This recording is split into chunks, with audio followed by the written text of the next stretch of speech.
समन्ता चक्रवालेषु अत्रा गच्छन्तु देवता सद्धम्मं मुनिराजस्स सुनन्तु सग्गमोक्खदं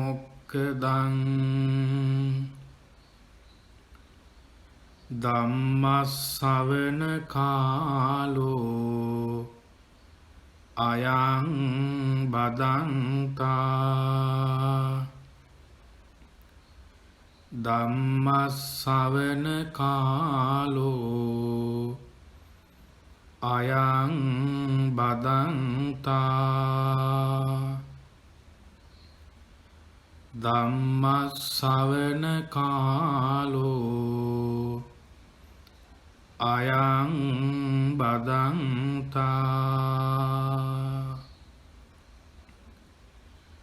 නමෝ තස්ස භගවතෝ අරහතෝ සම්මා සම්බුද්දස්ස නමෝ තස්ස භගවතෝ අරහතෝ සම්මා සම්බුද්දස්ස නමෝ තස්ස භගවතෝ අරහතෝ සම්මා සම්බුද්දස්ස තින දෝසානි කෙත්තානි රාග දෝසා අයං පජා තස්මාහි විතරාගේසු දින්නං හෝති මාප්පලං තින දෝසානි කෙත්තානි දෝස දෝසා අයං පජා තස්මාහි විත දෝසේසු දින්නං හෝති මහප්පලං තින දෝසානි කෙත්තානි මෝහ දෝසා අයං පජා තස්මාහි විත මෝහේසු දින්නං හෝති මහප්පලං තින දෝසානි කෙත්තානි ඉච්ඡා දෝසා අයං පජා තස්මාහි විගතිච්ඡේසු දින්නං හෝති මහප්පලං තී වාසනාවන්ත ගුණගරුක රත්තරන් දෙමව්පියනි පින් ඇති තරුණ ලාබාල බෝසත් දරුවනි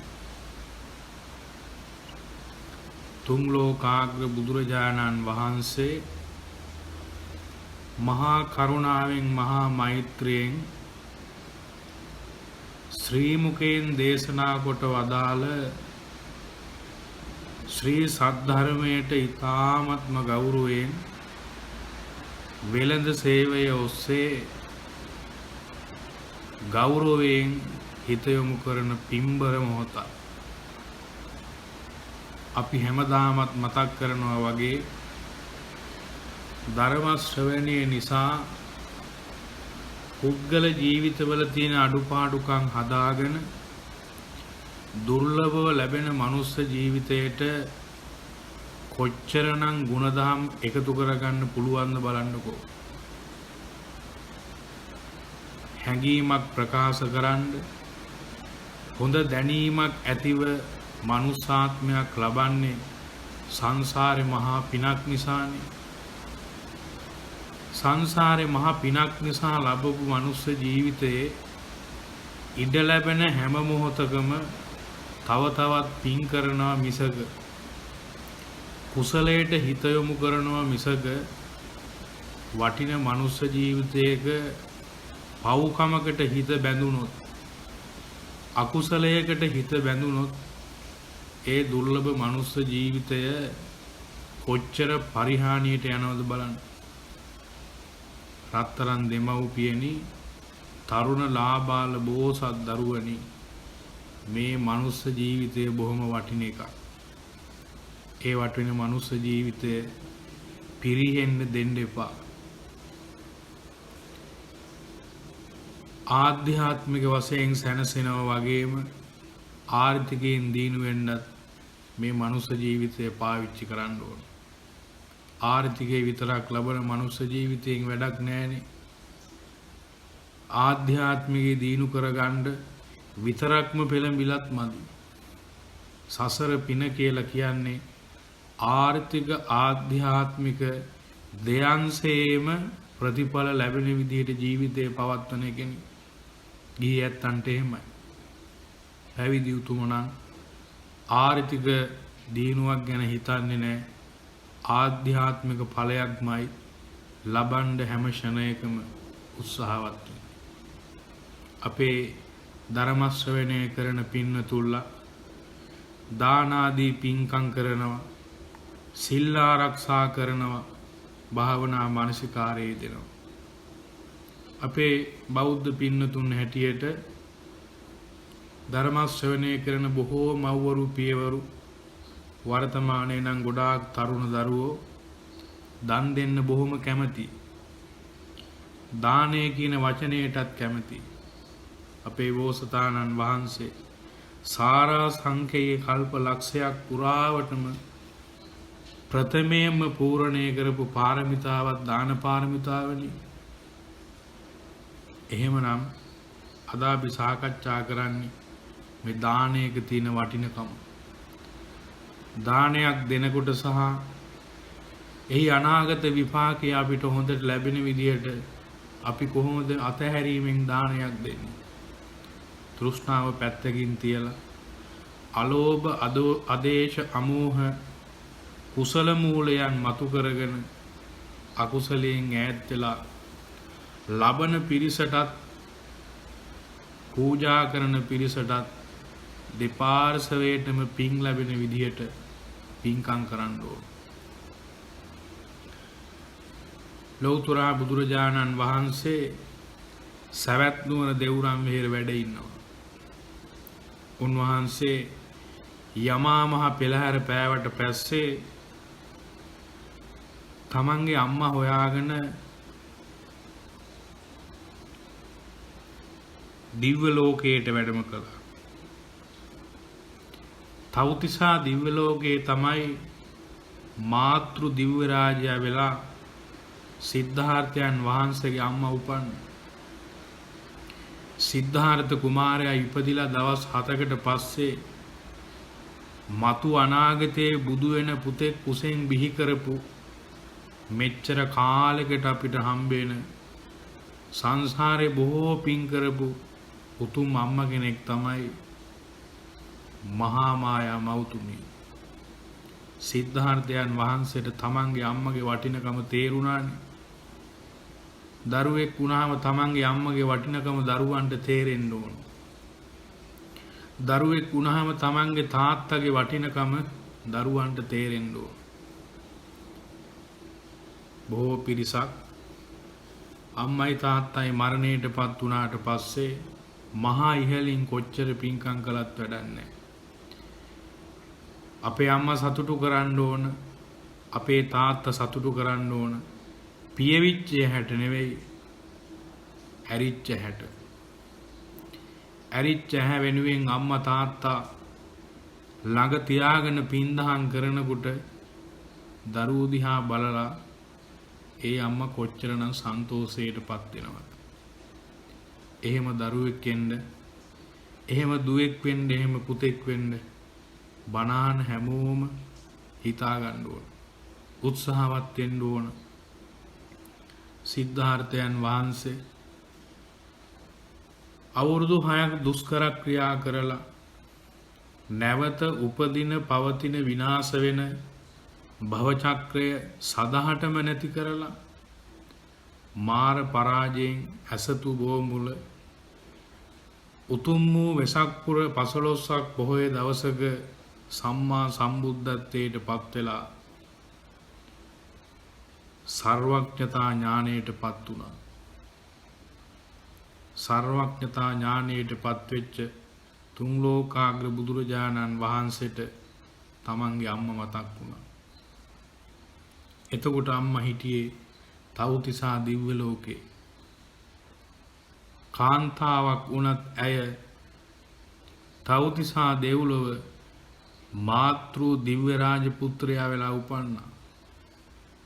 තව දුරටත් තමන්ගේ අම්මට බණ දහම කියලා දීලා ධර්මාවබෝධයේ පිහිටන්න ඕනේ කියලා හිතපු තුන් ලෝකාග්‍ර බුදුරජාණන් වහන්සේ බලන්නකො තවුතිසා දිව්‍ය ලෝකේටම අම්මා හොයාගෙන වැඩියනේ. අපි යන්න ඕනේ අම්මා ළඟට. අපි යන්න ඕනේ තාත්තා ළඟට. දරුවෝ යන්න ඕනේ දෙමව්පියෝ ළඟට. දෙමව්පියෝ දරුවෝ ළඟට ගෙන්න ගන්න හිතන්නවත් එපා. දෙමව්පියන්ගෙන් අපිට ලැබිච්ච දේවල් වල ණය ගෙවා ගන්න බැරුව ඉන්න අපි තවත් ණයකාරයෝ වෙන්නේ මොකටද? බුදුරජාණන් වහන්සේ තවුතිසා දෙව්ලොවට වැඩම කළාම පඬුපුල් ආසනයේ ධර්මාසනයක් හැටියට සක්‍ර දේවීන්ද්‍රය පරසත වෘක්ෂයට පිටලා වැඩ ඉන්න හදලා දුන්නා.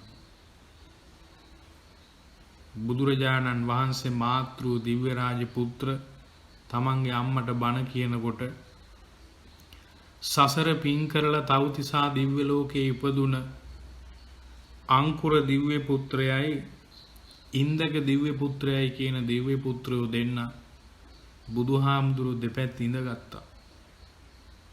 අම්මට බණ කියන්න සූදානම් වෙන බුදුහාමුදුරුවන්ගේ දක්ෂිණ හස්තයේ පැත්තේ ඉන්දක දිව්‍ය පුත්‍රයා ඉඳගත්තා.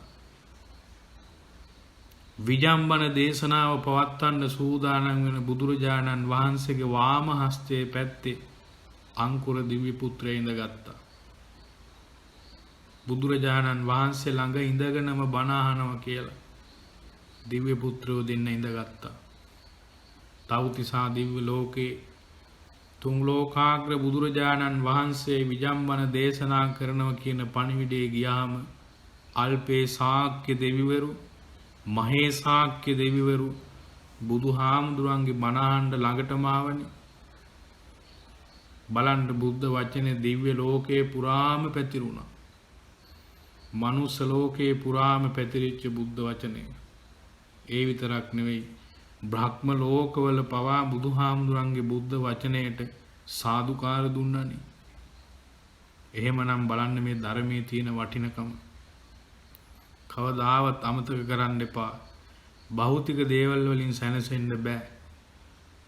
අපිට සැනසෙන්න පුළුවන් ආධ්‍යාත්මික සැනසීමක් ලැබෙන්නේ තුන් ලෝකාග්‍ර බුදුරජාණන් වහන්සේගේ බුද්ධ වචනයෙන්ම පමණයි.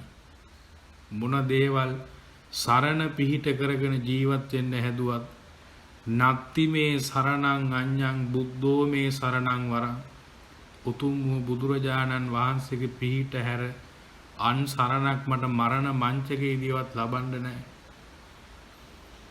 නත්ති මේ සරණං අඤ්ඤං ධම්මෝ මේ සරණං වරං උතුම් වූ ධර්ම රත්නයෙන් ලැබෙන සරණ පිහිට ආශිර්වාදයේ හැර තවත් සරණක් මේ තුන් ලෝකේ මට නැහැ. නත්ති මේ සරණං අඤ්ඤං සංඝෝ මේ සරණං වරං. හැමදාමත් හිතන්න ඕන ආර්ය මහා සංඝ රත්නයේ උතුම් ඒ උතුම් සංඝ රත්නයෙන් ලැබෙන සරණ පිහිට ආශිර්වාදයේ හැර සරණක් පිහිටක් මට ලබන්න බැහැනි කියන එක හිතන්න ඕන. දෙවියන්ට ඒක තේරුණා. ඉන්දක දිව්‍ය පුත්‍රයා අංකුර දිව්‍ය පුත්‍රයා දෙපැත්ත ඉඳගත්තා.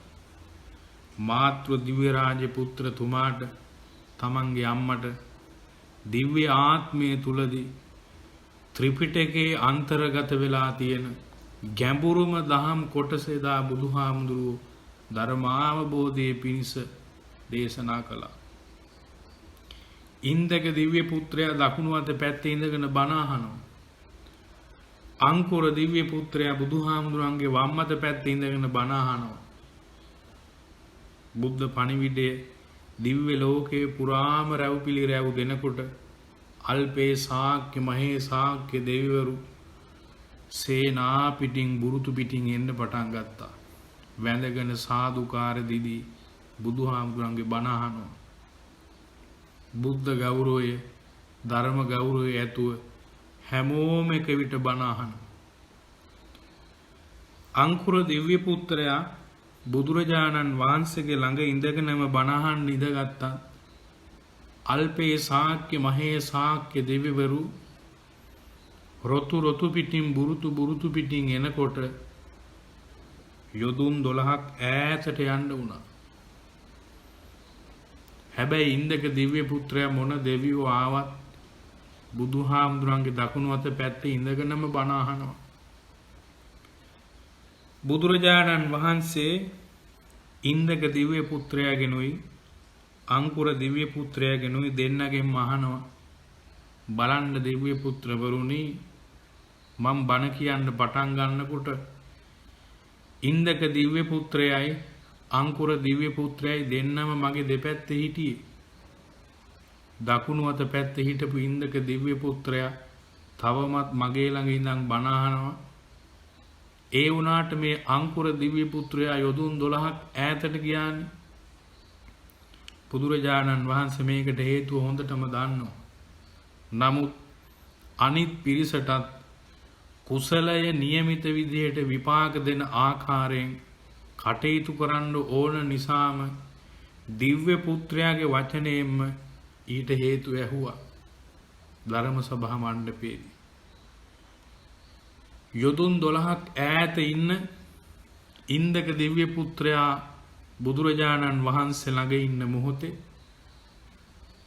අංකුර දිව්‍ය පුත්‍රයා යොදුන් 12ක් ඈත ඉඳන් කියනවා, ස්වාමීනි භාග්‍යවතුන් වහන්සේ එන්න මගේ ළඟට. මට බුදුරජාණන් වහන්සේ සමීපයට යන්න බෑ. බුදුරජාණන් වහන්සේ ආරාධනා කරනවා, දිව්‍ය පුත්‍රය වම් අත පැත්තේ ඉඳන් බණ ආපු ඔබ ඉන්නේ යොදුන් 12ක් ඈත. එන්න මගේ ළඟට. මට කියන්න මේකට හේතුව මොකක්ද? යොදුන් 12ක් ඈත ඉඳනුයි මේ උත්තර දෙන්නේ, ළඟට එන්න විදිහක් නැහැ. ස්වාමීනි භාග්‍යවතුන් වහන්සේ, මං పూర్ව ජන්මයක එම නැත්තම් කලින් ආත්ම භාවයේ දඹදිව ద్వාරවතී කියන නුවර අංකුර කියලා රජ වෙලා හිටියා. 12 යොදුනක් දුර මං ලිප් බැඳලා භාජන සකස් කරගෙන මහා දන් සකස් කරලා පූජා කරන්න කොච්චර බලාගෙන හිටියත් සිල්වතුන් වහන්සලා හම්බ වුණේ නැහැ. මං පූජා කළේ දානේ දුසිල්වතුන්ට. යොදුන් 12ක් ඈත සිට මම මේ ආහාර පිළියෙල කරලා පූජා කරපු පින නිසා ස්වාමීනි මං දිව්‍ය ලෝකේ උපන්නා. නමුත් සිල්වත් ගුණවත් පුතුමන් වහන්සේලා මට ලැබුණේ නැහෙනේ. ඒ නිසා මගේ පින මගේ පුණ්‍ය මහිමය බලවත් උනේ නැහැ. තරවුනේ නැහැ. එඩිතර භාවයකටපත් උනේ නැහැ.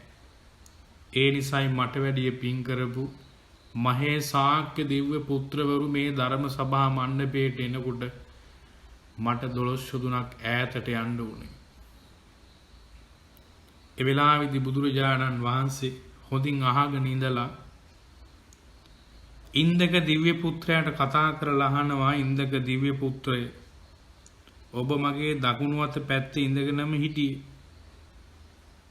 මගේ වම් පැත්තේ ඉඳගෙන හිටපු අංකුර දිව්‍ය පුත්‍රයා වගේ නෙවෙයි. ඔබ පසු බැස්සේ නෑ. ධර්මානුශාසනාව පටන් ගත්ත මොහොතේ ඉඳන් ඉවර වෙනකම්ම මගේ ළඟ ඉඳගෙන බණ ඇහුවා. තවමත් මගේ ළඟ ඉන්නවා. අංකුර දිව්‍ය පුත්‍රයා යොදුන් 12ක් ඈතට ගියත් ඔබට එහෙම වුණේ නැහැ. ඉන්දක දිව්‍ය පුත්‍රයා මොකද්ද මේකට හේතුව? ඉන්දක දිව්‍ය පුත්‍රයා උත්තර දෙනවා, ස්වාමීනි බුදුරජාණන් වහන්සේ, මම මනුස්ස ලෝකේ දුගියෙක් වෙලා ඉපදුනා. ජීවිතේ රැක ගන්න මං කවදාවත් වැරදි වැඩ කළේ නැහැ. කෑම තිබුණත් ධනෙ තිබුණත්, කෑම නොතිබුණත් ධනෙ නොතිබුණත් මං ප්‍රාණඝාතය, හොරකම, වැරදි වැඩ, අනුංග දේවල් පැහැර ගන්න එක කවදාවත් කළේ නැහැ. ලැබෙන දෙයකින් බොහොම සිල්වන්තව, ගුණවන්තව, සන්තෝෂයෙන් අනුභව කරලා පරිභෝග කරලා මගේ දුගී දුප්පත් ජීවිතය මං ගත කළේ. එහෙම ගත කරන දවසක් මට හම්බ වෙච්ච බත් හැන්දක් සියලු කෙලෙසුන්ගෙන් නිදහස් වුණ උතුම් රහත් භාවයට පත් වුණ අනුරුද්ධ මහරහතන් වහන්සේට මං පූජා කළා මගේ ආහාර කොටස. මට ආහාර අනුභව කරන්න පුළුවන්. නමුත් රහතන් වහන්සේ නමකට දානයක් පූජා කරන්න ලැබෙන්නේ බොහොම කලාතුරකින් කියලා හිතුණා. මට ගෞරවයෙන් හිතපු මම සිල්වන්ත ගුණවන්ත ජීවිතයක් ගත කරමින් උතුම් සීලයක උතුම් ඵලයක පත්වෙච්ච අනුරුද්ධ රහතන් වහන්සේට ස්වාමීනි මං දානි හැන්දක් පූජා කළා. ඒ පූජා කරපු පිනෙන් රහතන් වහන්සේ නමකට පූජා කරපු දානානිසංස බලයෙන් මගේ පින සම්පත්තිය මහේසාක්‍ය භාවයේ එඩිතර වුණා. බලවත් වුණා. සිල්වත් ගුණවත් උතුමන් වහන්සේට පූජා කරපු දානානිසංසේ යහපත් විපාකයක් තමයි ස්වාමීනි මම තාවතින්ස දිව්‍ය ලෝකේ මහේසාක්‍ය දිව්‍ය පුත්‍රයෙක් වෙලා උපන්නේ. කුමන දිව්‍ය පුත්‍රයෙක් ආවත් මගේ දිව්‍ය විමානයට බාධාවක් කරන්න බෑ. ඒ නිසායි මං ඉන්න තැනම මේ විදිහටම ඉන්නේ. මගේ අසුන පැහැරගන්න කාටවත් බැරි සිල්වන්තව ගුණවන්තව ජීවිතේ පවත්වලා සිල්වත් ගුණවත් උතුමන් වහන්සේ නමකට මගේ ආහාර කොටස මං ගෞරවයෙන් පූජා කළපු නිසා බුදුරජාණන් වහන්සේ ඉන්දක දිව්‍ය පුත්‍රයාගේ අංකුර දිව්‍ය පුත්‍රයාගේ දෙන්නගෙම මේ වචනය හොඳින් අහගෙන හිටියා. අහගෙන ඉඳලා ලස්සන උත්තරයක් දෙනවා බලන්න. දිව්‍ය පුත්‍රයන්ට බුදුරජාණන් වහන්සේ තව්තිසා දෙව්ලොව තියෙන පඬුපුල් ආසනයේ ඉඳගෙන උත්තරයක් දෙනවා. තින දෝසානි කෙත්තානි රාග දෝසා අයං පජා තස්මාහි වීත රාගේසු දින්නං හෝති මහප්පලං. දිව්‍ය පුත්‍රවරුනි, ගොවියෙක් විසින් වපුරන ලද කුඹුර තනකොළ නිසා දෝෂයකට ලක් වෙනවා. ගොයමේ හටගන්න මාරතු ආදී තෘණ ආදියෙන් ගොයම බාල වෙනවා, විනාශ වෙන්නත් පුළුවන්. ඒ වගේ තමයි රාග දෝස අයං පජා. සමහර පිරිස් ඉන්නවා රාගයේ නැමැති දෝෂයෙන් බරයි. රාගයේ නැමැති වැරැද්දෙන් දෝෂ දර්ශනයෙන් ජීවිතයම බර කරගෙන ඉන්නේ. රාගේ ජීවිතේ කොට ජීවත් වෙන මිනිස්සුන්ට කොච්චර පූජාවක් කළත් මහත්ඵල මහානිසංස ලැබෙන්නේ නැහනේ. බුදුහාමුදුරුවෝ පෙන්වලා දෙනවා දිව්‍ය පුත්‍රවරුනි, තස්මාහි වීතරාගේසු.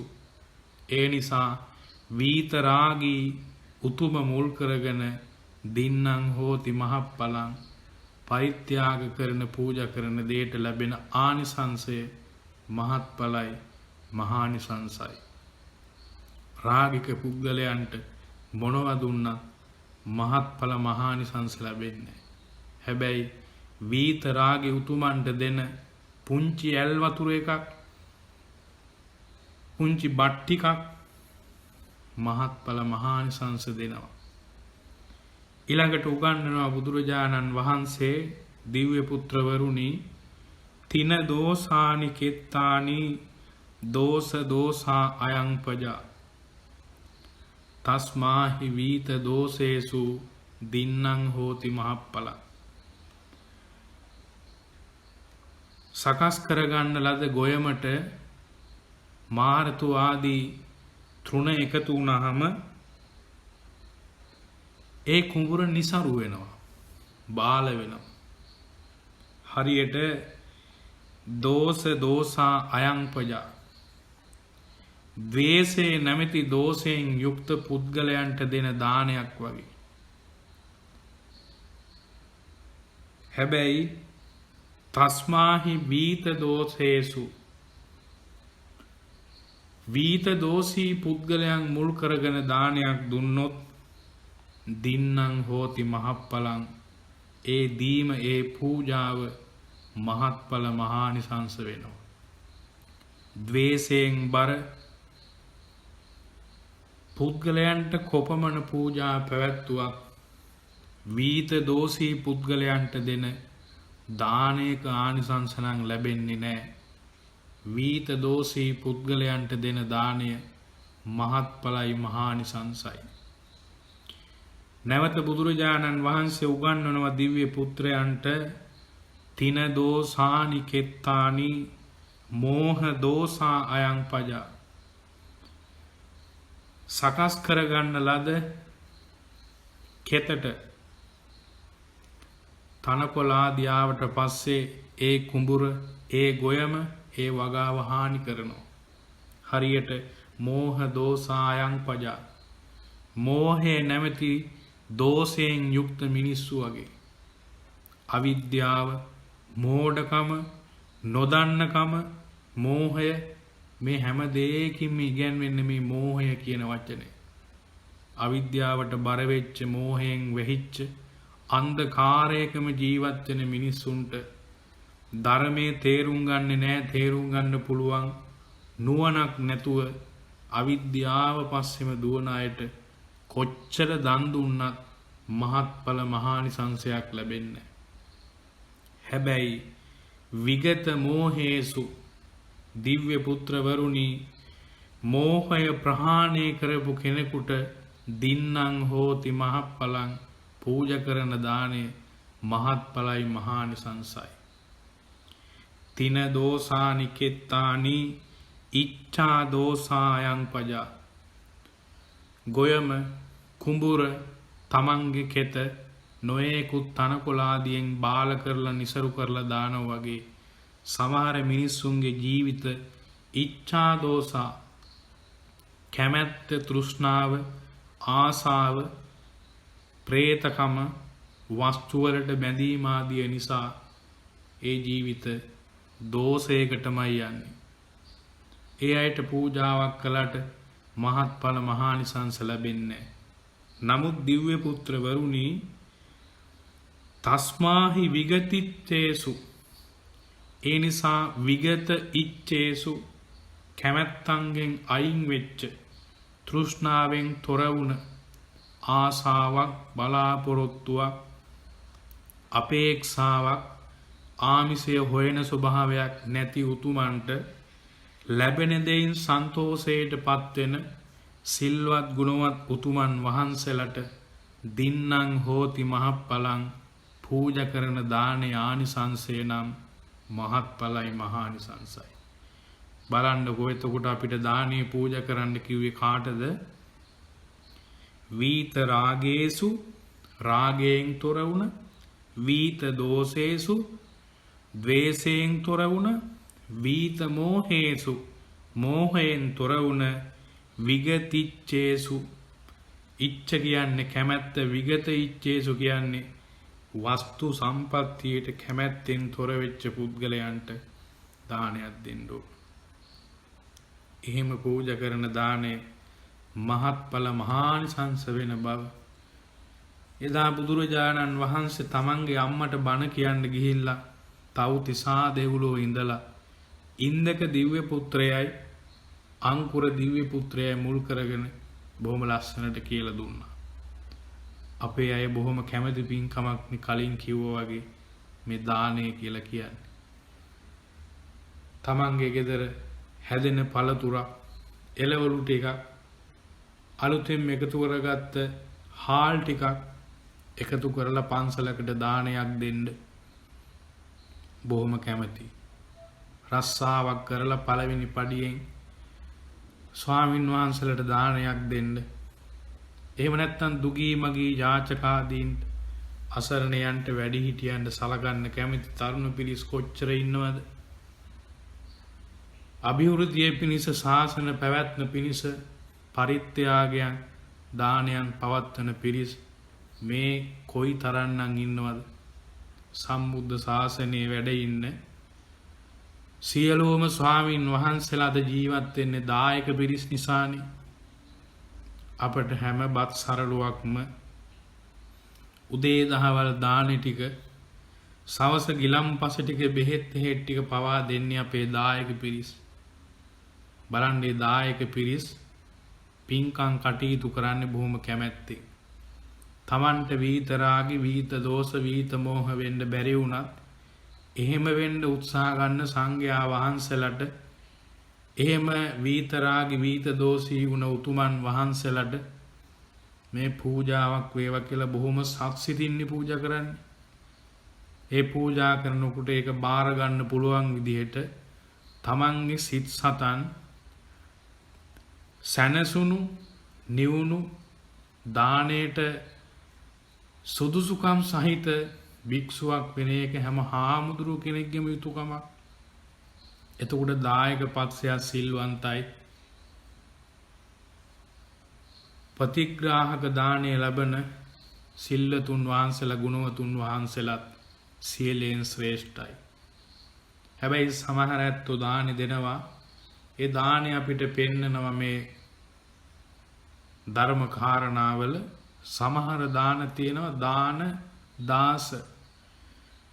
ඒ ආහාර දානය දෙන්නේ වස්තු දානය දෙන්නේ ප්‍රත්‍යපහසුකම් පූජා කරන්නේ 16ට දෙනවා වගේ.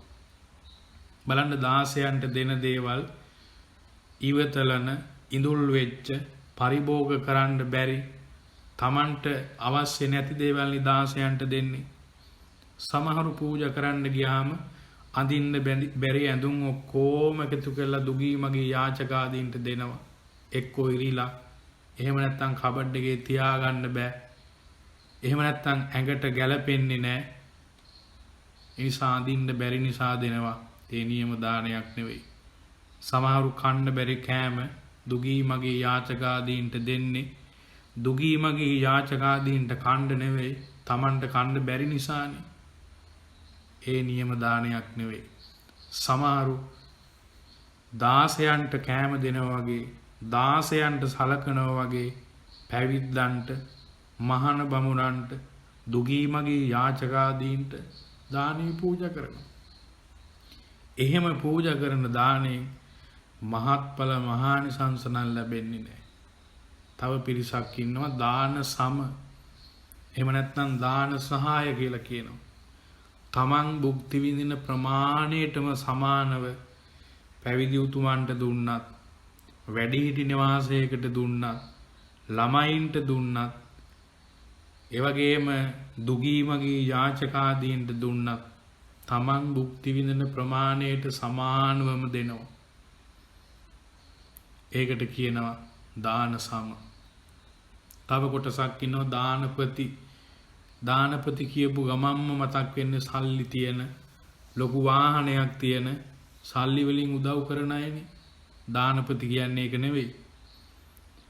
දානපති කියලා කියන්නේ තමන් භුක්ති විඳිනවටත් වඩා තමන් සැපයකින් ඉන්නවටත් වඩා සැපයකට තමන් පරිභෝග කරනවටත් වඩා ඉහළ පරිභෝගයක් පිණිස සම්බුද්ධ ශාසනය මුල් කරගෙන දුගී මගී යාචකාදීන් මුල් කරගෙන අසරණයන් වැඩිහිටියන් මුල් කරගෙන පරිත්‍යාග කරනවා.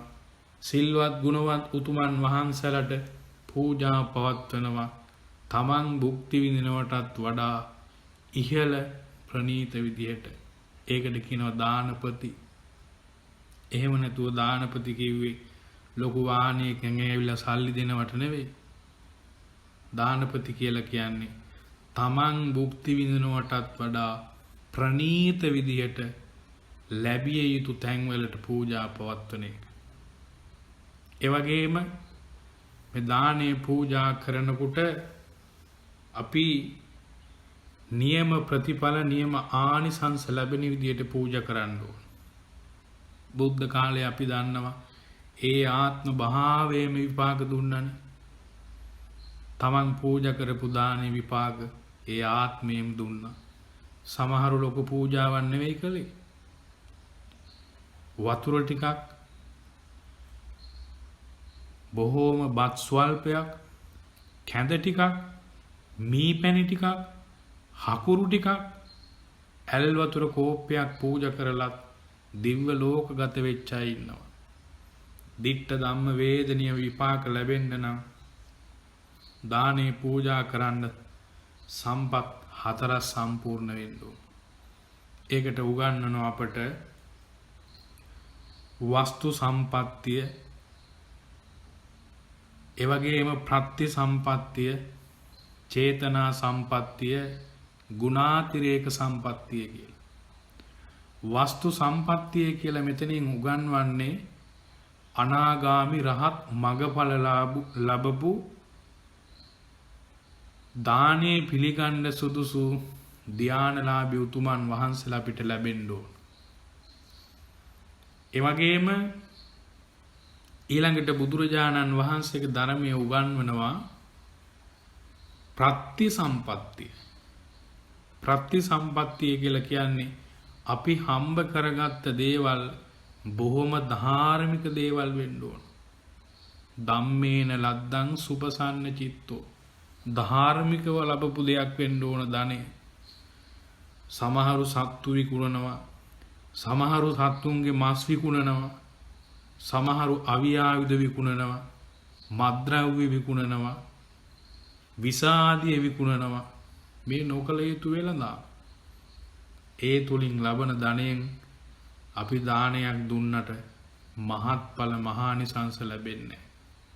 මත්ද්‍රව්‍ය, මත් වතුර, අවියායුධ, සත්ව මාංශ, මිනිසුන්ගේ සේවය විකිණීමකට පත් කරලා ලබන ධනෙ අපිට ධාර්මික ධනයක් ලබන්න බෑ. ගොවිතැනක් කළත්, රජයේ සේවයක් කළත්, පෞද්ගලික ආයතනයක සේවය කරත් හොර හිතින් 1 රුපියලක්වත් ගන්න හොඳ නැහැ. එහෙම අරන් අපි ජීවත් වෙන්න හදනවා නම් සිහින මාලිගා බලාපොරොත්තු පොදි ගහගෙන තට්ටු 2ට 3ට ගෙවල් හදාගෙන යාන වාහන අරගෙන විරාජමානව ඉන්න හදනවා නම් හොරකමින් ලැබපු දේවල් වලින් සැනසීමෙන් ජීවත් වෙන්න බෑනේ. හොරකමින් ගත්තු ඇඳක බුදිය ගන්න ගියාම සැනසෙල්ල බුදියන්නවත් බෑ. තමන් දන්න මේ හොරෙන් ගත්ත දේවල්.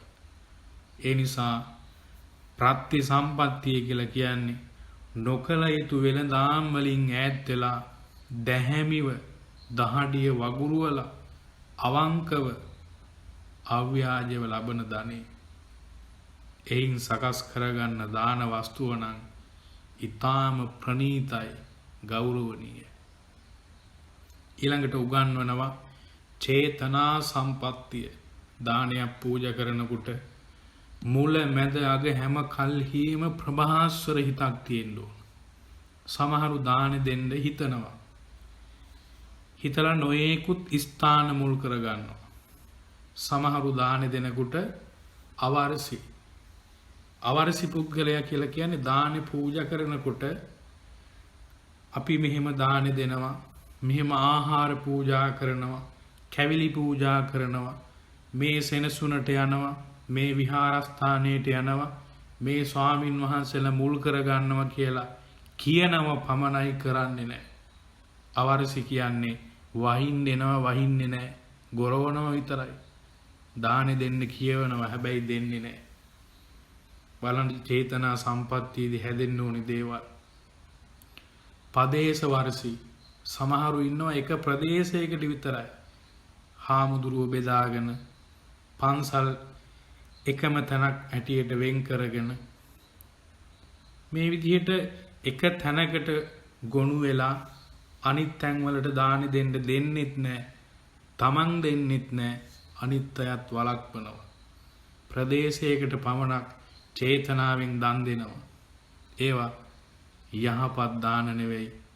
පින හොඳින් සම්පූර්ණ වෙන යහපත වැඩෙන දානමය පින්කම් නෙවෙයි. අන්තිම එක තමයි ਸਰවත්ත වර්ෂී.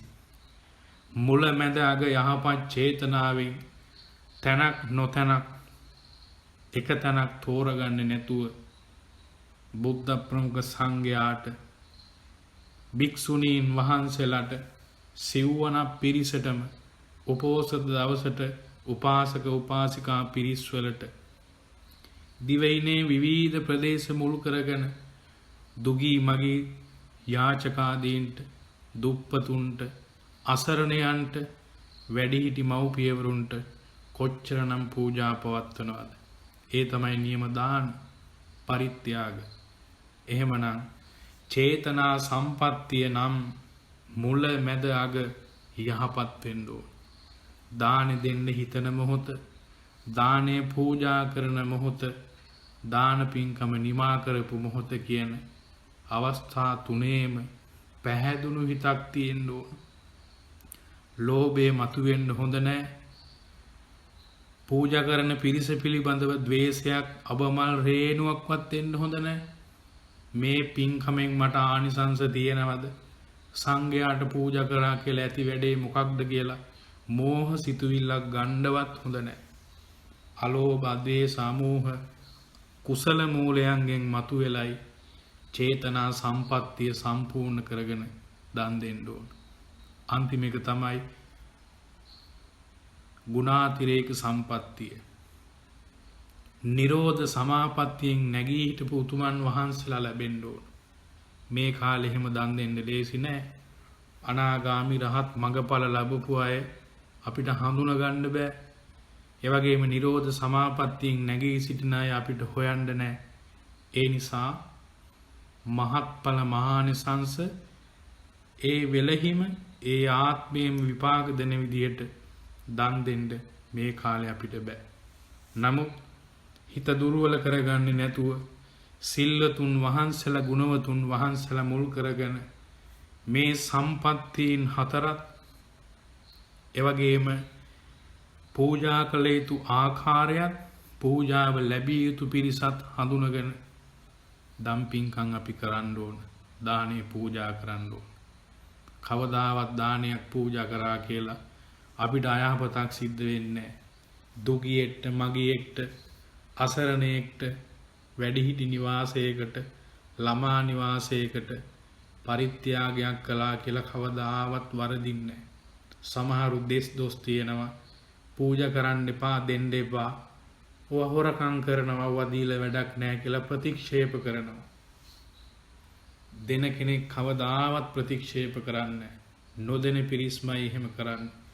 කාගේවත් වචන අහලා ඔබේ පින්කම ඔබ වළක්ව ගන්න එපා. දෙන්න හිතෙන්නේ පරිත්‍යාග කරන්න හිතෙන්නේ පූජා කරන්න හිතෙන්නේ සංසාර පින් කරපු අයට. මේ ආත්මේ පරිත්‍යාග කළොත් මේ ආත්මේ පූජාවක් කළොත් නිවන් දකින්නතුරු කොච්චරනම් අපිට සැපයක් ලැබෙයිද? අංකුර දිව්‍ය පුත්‍රයා සිල්වතුන් වහන්සේලාට පූජා කරගන්න බැරුව තාවතින්ස දිව්‍ය ලෝකේ මහේ ශාක්‍ය දෙවිවරු හමුවේ යොදුන් 12ක් ඈතට විසි වුණා. තමන් සිල්වන්ත වෙලා සිල්වතුන් වහන්සේලාට පූජා කරපු දානමය පින්කමෙන් ඉන්දක දිව්‍ය පුත්‍රයා තමන්ගේ දිව්‍ය විමානය කවදාවත් බාල කරගත්තේ නැහැ. ශ්‍රේෂ්ඨ වුණා, මහේ ශාක්‍ය වුණා. එහෙමනම් ඔබටත් නියම දානමය පින්කමක් සිද්ධ කරගෙන වීත රාගී, වීත දෝෂී, වීත මෝහී, තණ්හාවෙන් බර නොවුණු සිල්වත් ගුණවත් උතුමන් වහන්සේලා මුල් කරගෙන දානමය පින්කම් සිද්ධ කරගන්න වාසනාව ලැබේවා. ඒ කුසලය ඒ පින සසර දුකින් නිදහස් කෙලවර නිවන් දකින්නතුරු ආයුෂ වර්ණ සැප බල ප්‍රඥා පංචවිධ සම්පත් සසර පුරා නුවඩුව ලැබෙන පින් ඇති ජීවිතයක් පිණිසම පවත්වා ගන්න වාසනාව ලැබේවායි එක හිතින්ම හදවතින්ම ප්‍රාර්ථනා කරනවා. ආකාසට්ටා ච බුම්මට්ටා දේවානාගා මහිද්దికා පුඤ්ඤන්තං අනුමෝදිත්වා